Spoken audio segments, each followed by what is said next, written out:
మాజీ శాసనసభ్యులు పుట్ట మధు గారు, గౌరవ మంత్రివర్యులు శ్రీధర్ బాబు సార్పై వారు మాట్లాడిన తీరులు చూస్తే అంటే నేను ప్రజల్లో 91 నుంచి ప్రజాక్షేత్రంలో నేను కూడా 91లో నీతోనే తిరిగిన శ్రీధర్ బాబు సార్తో.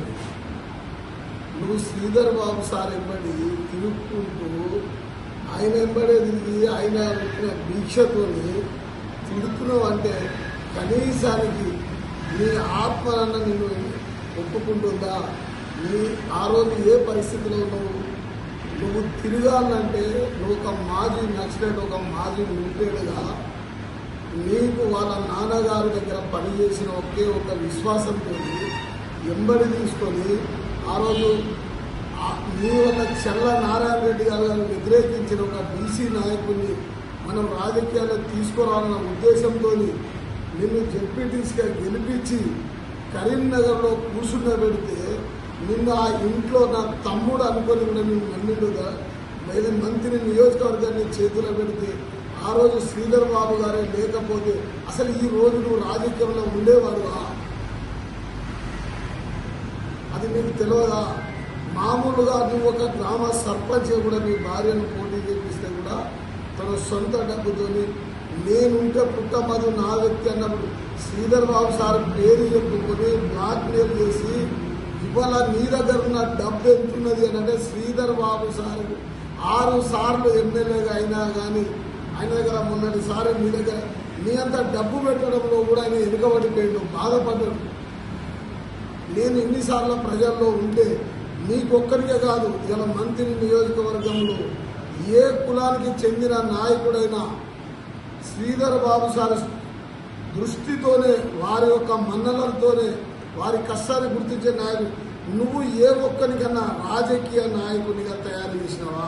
మంత్రి నియోజకవర్గంలో వేరే కులాన్ని విడిచిపెట్టి నీ బీసీ సామాజిక వర్గం నీ కుల సంబంధించిన వర్గాన్ని ఎవరు చేసినా హత్య రాజధానిని బాంబర్దిని పెట్టుకున్నావు. నీ ఆ బాంబర్ది కొడుకులను అక్క కొడుకులను పెట్టుకొని నువ్వు హత్య రాజకీయాలు చేసి శ్రీధర్ బాబు సార్పై ఇంత చెడుగా మాట్లాడుతున్నావు అంటే నీకు అసలు పుట్టగతులు ఉంటాయా? పుట్టమది గారు నీకు నోరెట్లు వస్తున్నాయి ఆ పెద్ద మనిషిగా మాట్లాడడానికి? ఉమ్మడి రాష్ట్రంలో ఆ రోజు స్పీకర్గా తెలుగుదేశం గవర్నమెంట్ వచ్చినా కానీ ఇలాంటి నాయకుడు ఉండాలని చెప్పేసి పూర్తి మెజార్టీ ఉన్న శ్రీపాదరావునే స్పీకర్గా ఎన్నుకున్న చరిత్ర వాళ్ళది. నీకు అవకాశం ఇస్తారా ఏ పార్టీలైనా కానీ? ఈరోజు కూడా నువ్వు నీ ఎలక్షన్లో నువ్వు అతి తక్కువ టైంలో ఒక్కసారి ఎమ్మెల్యే అయిన తర్వాత ఎన్నో రకాలుగా తిరుగుతున్నావు, ఎన్నో రకాలైన ఇష్టమైన నీ మీద ఒక్కసారైనా నీ పేరెత్తుతుండే ఇక్కడ ఆయనకు నీకున్న తేడా అదే. ఇప్పటికైనా పుట్టమధు గారు మీ చరిత్ర అందరికీ అక్కడికి తెలుసు. ఇసుక లారీలతో రోడ్లన్నీ ఖరాబ్ అయితే నీ టైంలో ఈరోజు మరి ఈ టైంలో కూడా అదే ఇసుక లారీలు ఎందుకు నడుస్తలేవు లారీలు? పెద్దపల్లి నుంచి మంతని దాకా రోజుకు 1000 రూపాయలు వసూలు చేసుకొని నువ్వు ఒక్కొక్క లారీకి 1000 నువ్వు ఒక కౌంటర్ ఓపెన్ చేసినావు. నిజంగా అంత డబ్బు ఎక్కడితే నేను 100 కోట్లు పెట్టి ఫైట్ చేసినప్పుడే ఆయన అంటే 6 సార్లు ఎమ్మెల్యే గెలిచిండు, వాళ్ళ నాన్న చేసిండు. మరి నీకెవరు చేసిండు? మీ నాన్న ఏమైనా రాజకీయం చేసిండా? నీ తాత ఏమైనా చేసిండా? నువ్వు ఆయన వెంబడే ఉన్నావు కదా. ఆయన ప్రతిపక్షంలో ఉండి కూడా పోటీ చేసిన కాదు కదా.